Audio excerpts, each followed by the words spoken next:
Ajouté, un nouveau rapport commandé par le gouvernement du Rwanda accuse la France d'avoir fourni des armes et d'avoir protégé les responsables du génocide de 1994, durant lequel 800 000 personnes ont été tuées.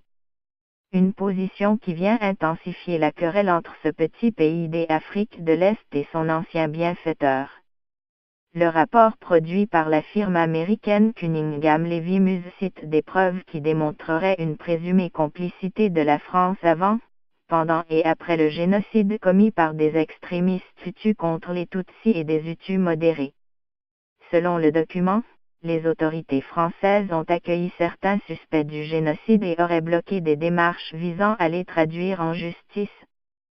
Pour la ministre rwandaise des Affaires étrangères, Louise Mushikiwabo, ce rapport est un résumé accablant de la conduite des autorités françaises durant le génocide.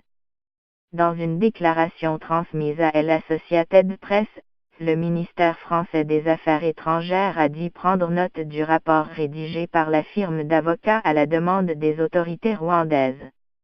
La déclaration soutient que la France est entièrement engagée à poursuivre en justice ceux qui ont participé au génocide rwandais.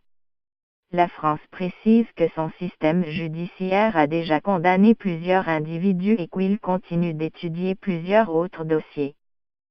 Ce nouveau document souligne les relations de plus en plus tendues entre la France et le président rwandais Paul Kagame, qui a récemment rappelé son ambassadeur en France. L'an dernier, le Rwanda a rendu publique une liste de 22 responsables militaires français qu'il accuse d'avoir participé à la planification et à l'exécution du génocide, dont le général Jacques Lampsade, chef d'état-major des armées de la France d'avril 1991 à septembre 1995.